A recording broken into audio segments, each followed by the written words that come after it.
Good morning. Today is June 4th, 2024. And then today we're going to continue the category called Electromagnetism. In particularly, we're going to talk about Gaussian law application.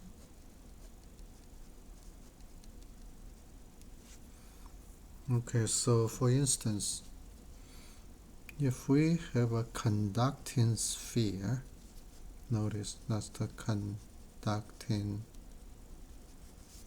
sphere, which have the charge Q.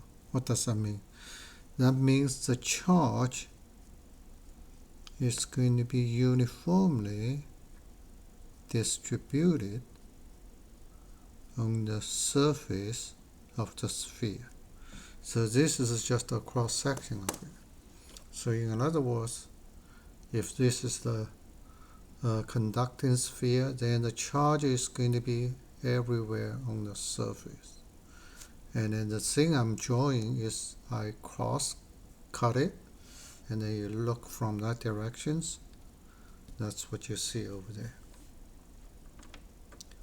So what I want you to calculate is the electric field E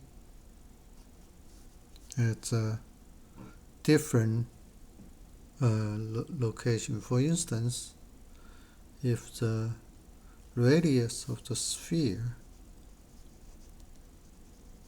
is big R, then I want to find a different condition, like for instance, when R, the smaller r, is less than the big R, equal to big R, or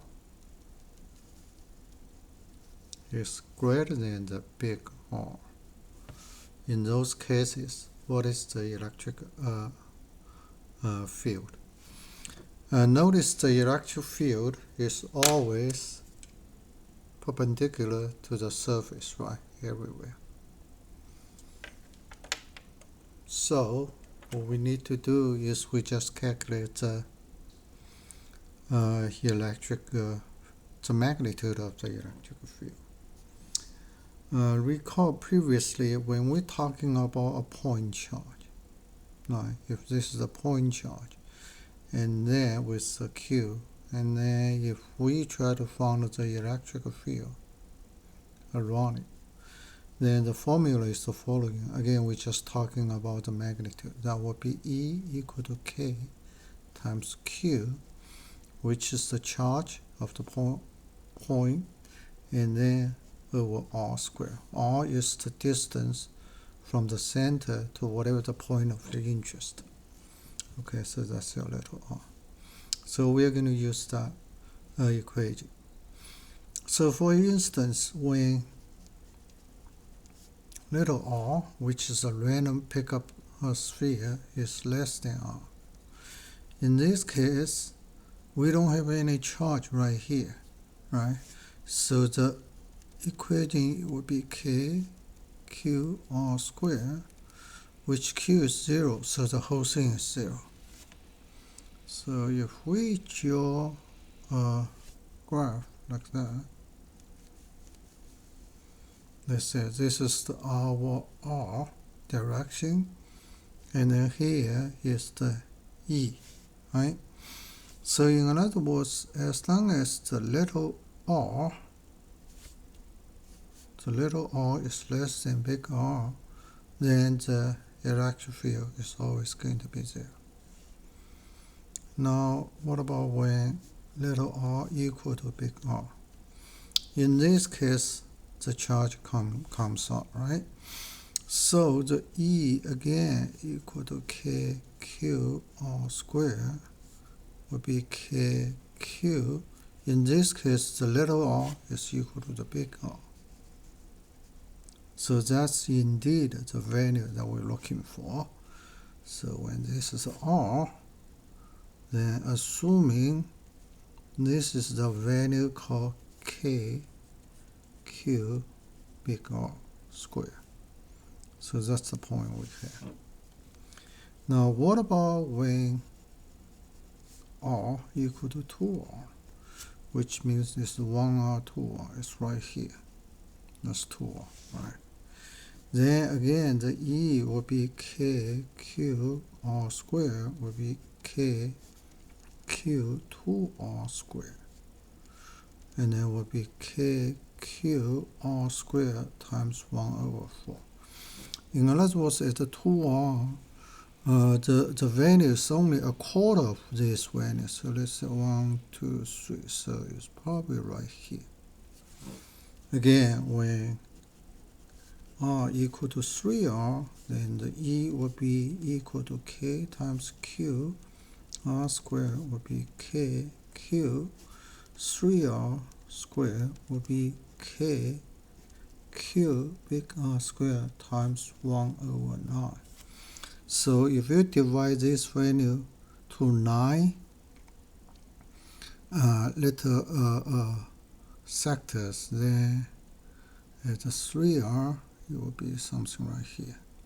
So if you connect all those points, so that's the graph that you're going to have. It's going to be approach to 0 value as the R increase to infinity. So now we want to look at what is going to happen if we try to looking about the electrical flux. Okay, so electric flux is equal to E dot A, and then based on the Gaussian law, right? So that's the application of this. It is equal to Q enclosed over epsilon 0, which is electrical constant. So let's continue drawing the graph.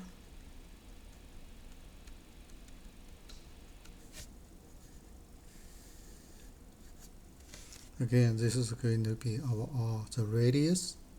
So again, when little r less than big R, which means in the position within the sphere, then based on the Gaussian law, the phi E actually equal to E dot A equal to Q enclosed over epsilon 0. Since Q enclosed does not including any charge at all, so the value is 0 over epsilon 0, that is the 0. Again, if we draw this right here, again, this is our electrical flux, so we'll have 0 right here. So what about when R equal to R? In that case, phi E equal to E dot A and then Q enclosed epsilon 0. So what is Q enclosed? It's indeed all the charges around the surface. So that will be Q epsilon 0. So assuming that value is Q over epsilon 0, so at little r equal to R, the value is like that.